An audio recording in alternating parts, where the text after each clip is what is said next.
हम लगातार आपको बता रहे हैं, आज से चारधाम यात्रा शुरू होनी है। चारधाम यात्रा का विधिवत रूप से आगाज होगा और इन मंदिरों को विशेष रूप से आज सजाया गया है।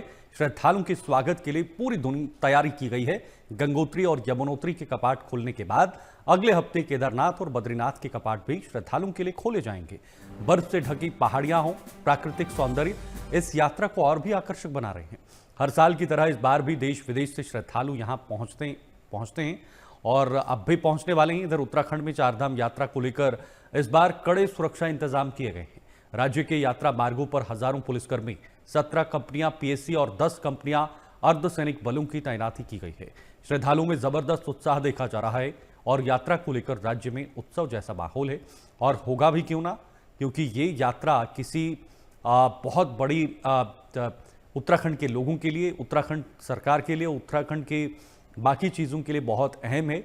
इस यात्रा का उद्देश्य न सिर्फ एक यात्रा तक सीमित है, बल्कि इस यात्रा के चलते या हजारों लाखों की संख्या में लोगों के चलते उत्तराखंड में कई लोगों का रोजगार भी चलता है। उत्तराखंड की अर्थव्यवस्था का ढांचा भी ये यात्रा है। कई सारे ऐसे लोग जो वहाँ के स्थानीय हैं, उनका रोजगार भी चलता है। चलिए, फिलहाल मनीष डंगवाल हमारे संवाददाता इस वक्त ऋषिकेश से लाइव हैं, उनसे जानने की कोशिश करेंगे।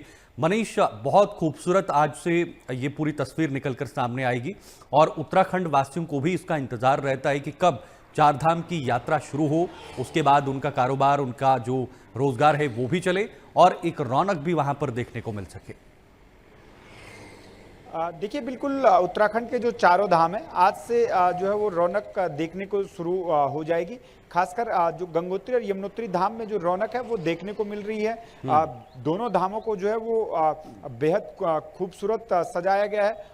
कई कुंटल फूलों से जो है वो दोनों धामों को सजाया गया है। तो दोनों धामों में तो रौनक जो है वो देखने को मिलने लग गई है। अब केदारनाथ धाम में भी 22 अप्रैल से पहले जो है वो रौनक देखने को मिल जाएगी, क्योंकि 22 अप्रैल को केदारनाथ के कपाट खुलने हैं और 23 अप्रैल को जो है वो बद्रीनाथ धाम के कपाट खुलने हैं। जहां तक आपने आर्थिकी की बात की, तो ये बेहद जो है वो रीढ़ भी उत्तराखंड के आर्थिकी को लेकर इसे कहा जाता है, क्योंकि चारधाम यात्रा के जो पड़ाव है, चारधाम जो यात्रा है, वहाँ पर होटल व्यवसाय हो या जो दुकानदार हैं, उनके लिए ये 6 महीने जो है वो काफ़ी अहम जो है वो कमाई के लिहाज से भी रहते हैं, क्योंकि जो लोग आर्थिक तौर से इन धामों से जुड़े हुए हैं वो 6 महीने में लगभग अपनी आर्थिकी को इतना मजबूत कर लेते हैं कि वो साल भर जो है वो फिर उस खर्चे को चला सकते हैं। तो चारों धामों में जो है वो आर्थिकी के लिहाज से भी देखें तो काफी महत्वपूर्ण है। और श्रद्धालु जो आस्था के साथ उत्तराखंड पहुंचते हैं, वो अपनी आस्था के साथ पहुंचते हैं, लेकिन उत्तराखंड के लोग जो है, जो पर्यटन व्यवसाय से जुड़े लोग हैं या जो दुकानदार हैं, वो भी जो है वो श्रद्धालुओं के साथ बेहतर समन्वय का देखने को मिलता है उनका। और कल भी हमने तस्वीरें देखी हैं कि जब श्रद्धालु जो है वो गंगोत्री यमुनोत्री धाम के लिए पहुंच रहे थे, तो जो स्थानीय लोग वहां पर हैं वो श्रद्धालुओं का फूल मालाओं को पहनाकर उनका स्वागत कर रहे थे। तो यानी कि अतिथि देवो भव तो है ही, लेकिन साथ साथ जो श्रद्धालु यहाँ पर पहुँचते उनके प्रति सम्मान भी यहाँ के लोगों का है। और उत्तराखंड की लाइफलाइन आर्थिकी के लिहाज से भी इसे देखा जाए तो आर्थिक का रीढ़ भी जो है ये चारधाम यात्रा मानी जाती है। और अगले 6 महीने तक जो श्रद्धालुओं के लिए जो कपाट हैं वो चारों धामों में जो है वो खोल दिए गए। और प्रधानमंत्री नरेंद्र मोदी जब दिल्ली देहरादून एक्सप्रेसवे का उद्घाटन करने देहरादून पहुंचे थे, तो उन्होंने भी जिक्र किया था कि उत्तराखंड में चारों धामों के कपाट खुलने जा रहे हैं और जो श्रद्धालु यहाँ आना चाहते हैं वो यहाँ पर जो है वो आस्था के साथ यहाँ पर पहुंचे।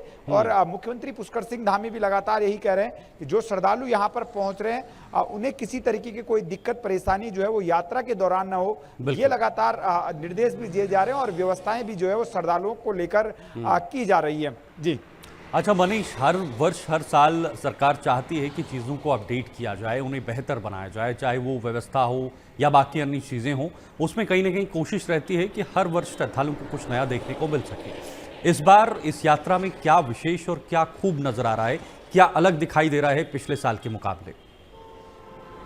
देखिए, इस बार की बात करें तो सीधे तरीके से अब जो यात्रा शुरू होने जा रही है, क्योंकि नया जो बात की जाए तो जिस तरीके से केदारनाथ धाम का पुनर्निर्माण किया गया है, तो खासा अहमियत जो है वो केदारनाथ धाम की रहती है, क्योंकि 2013 की आपदा के बाद सबसे ज़्यादा नुकसान केदारनाथ धाम में ही हुआ था।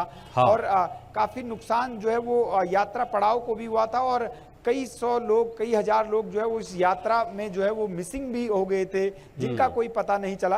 तो केदारनाथ धाम का जो पुनर्निर्माण काम है, वहां पर लोगों को नई चीजें देखने को मिलती है। और अब जिस तरीके से बद्रीनाथ धाम को मास्टर प्लान के तहत सजाया जा रहा है, संवारा जा रहा है, हाँ। वो भी लोगों के लिए एक आकर्षण का केंद्र रहता है। और पिछले वर्ष भी जब हम केदारनाथ गए थे, बद्रीनाथ धाम में गए थे, तो वहां पर लगातार पुनर्निर्माण के काम जो है वो लगातार होते रहते हैं, जारी है वहां पर। तो श्रद्धालुओं को नई नई चीजें वहां पर जो है वो देखने को मिलती हैं, क्योंकि पहले जैसे शंकराचार्य की जो प्रतिमा है वो केदारनाथ में नहीं थी, उसको लगाया गया है।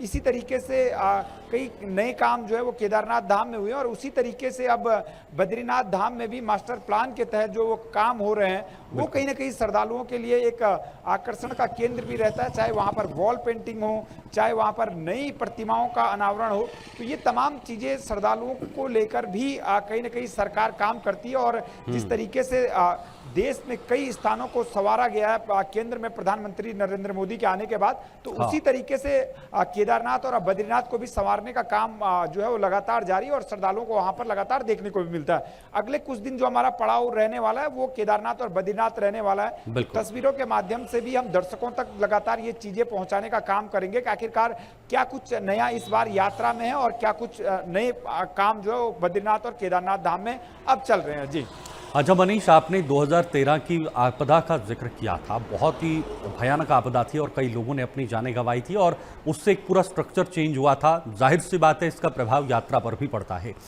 उत्तराखंड में निरंतर जो प्राकृतिक आपदाएं हैं वो चलती आ रही हैं। पिछले साल की बात करें तो बहुत सारी आपदाएं, बहुत सारी बादल फटने की घटनाएं, चाहे वो थराली हो या बाकी अन्य जगहें हों। क्या इसका इम्पैक्ट इस यात्रा पर पड़ता है, और अगर पड़ता है तो सरकार इसे कैसे रिवाइव कर सकती है? सरकार के सामने क्या विकल्प हैं?